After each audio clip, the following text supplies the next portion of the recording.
नमस्कार, स्वागत है आप सभी का न्यूज रूम पोस्ट की खास पेशकश स्पोर्ट्स पोस्ट में। आपको बता दें कि भारत के कोच राहुल द्रविड़ का कार्यकाल 29 जून 2024 को खत्म हो जाएगा और अब बीसीसीआई ने उससे पहले ही भारत के नए कोच के लिए आवेदन मंगवा लिए हैं। और अगर किसी को बीसीसीआई का नया कोच बनना है तो बीसीसीआई ने कुछ शर्तें रखी है, उसको पूरा करने के बाद ही वो शख्स, अगर किसी को भी कोच बनना है तो उन शर्तों को पूरा करना पड़ेगा, तब जाकर वो भारत का कोच बनेगा।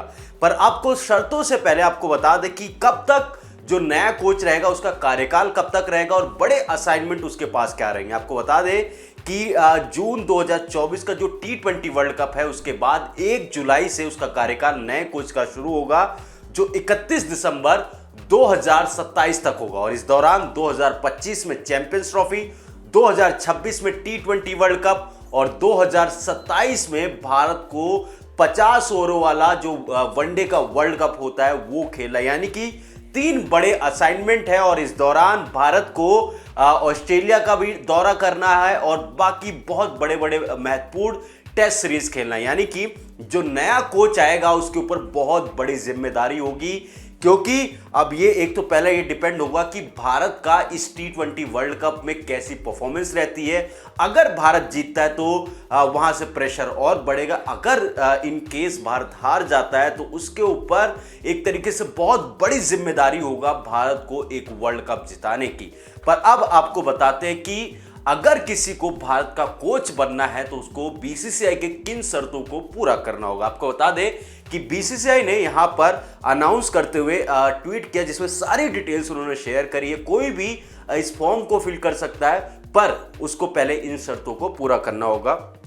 आपको बता दें कि हेड कोच बनने के लिए भारत को उसको कम से कम 30 टेस्ट या 50 वनडे मैच खेलने का अनुभव होना चाहिए। 30 टेस्ट या फिर /50 वनडे होना चाहिए, या फिर कम से कम 2 साल तक जो है उसको full member test playing national का हेड कोच रहा हो। यानी कि कम से कम वो किसी नेशनल टीम का हेड कोच रहा हो। इसके अलावा एसोसिएट मेंबर टीम या फिर आईपीएल टीम या ऐसी किसी बड़ी लीग फर्स्ट क्लास टीम या फिर नेशनल ए टीम का कम से कम 3 साल तक कोच रहा हो। यानी कि जैसे कि देखते हैं ना कि आईपीएल में हेड कोच रहता है, या फिर एसोसिएट जो मेंबर्स की टीम होती है उसका, या फिर आपको जो हमारी जैसे ए टीम होती है, नेशनल टीम होती है, वो किसी भी देश का हो सकता है, ऐसा नहीं सिर्फ भारत का ही हो, वो किसी भी कंट्री में कम से कम वो वहाँ पर 3 साल एज अ हेड कोच वहाँ पर उसने कोचिंग दे रखी है, तो वो भी इस पोस्ट के लिए एलिजिबल होगा। और कैंडिडेट की उम्र 60 साल से कम होनी चाहिए। ये बड़ी बात है। आपको एक्सपीरियंस के साथ साथ आपकी एज 60 साल से कम, यानी कि आपको 57 के कम से कम होना चाहिए, क्योंकि जैसे 60 साल होगा आपको 3 साल के लिए यहां पर अपॉइंट किया जाएगा। तो इसलिए अगर किसी को भारत का हेड कोच बनना है तो बीसीसीआई की इन शर्तों को पूरा करना होगा। अब आपको थोड़ा सा इस वीडियो में ये बता देते हैं कि भारत का अगला नया कोच भी कौन बन सकता है। आपको बता दें कि नए कोच में बड़े सारे खिलाड़ियों के नाम आ रहे हैं और आने वाले दिनों में और नाम आते रहेंगे, क्योंकि बहुत सारे बदलाव होंगे। T20 वर्ल्ड कप के बाद हो सकता है कि भारत के कप्तान में भी बदलाव हो, कप्तानी में भी, क्योंकि रोहित शर्मा की एज बहुत ज़्यादा हो चुकी है और उनकी फॉर्म और डिपेंड करेगा कि उनकी परफॉर्मेंस और टीम की परफॉर्मेंस T20 वर्ल्ड कप में कैसा रहता है। अगर भारत T20 वर्ल्ड कप हारता है तो उसके बाद T20 से कप्तानी जाएगी। और यहाँ पर भारत में एक चीज़ हमने देखा है कि वाइट बॉल फॉर्मेट का यहाँ पर सिर्फ एक ही कप्तान रहता है, यानी कि रेड बॉल का एक, और T20 और वनडे का एक कप्तान होता है। तो ऐसे में अगर T20 से कप्तानी जाएगी तो साथ में वनडे की भी कप्तानी जाने के आसार है, क्योंकि 2025 में चैंपियंस ट्रॉफी, 2027 में वर्ल्ड कप है। तो ऐसे में रिस्क कोई भी लेना नहीं चाहेगा। और आपको बता दें कि कौन से वो खिलाड़ी है जो रेस में है।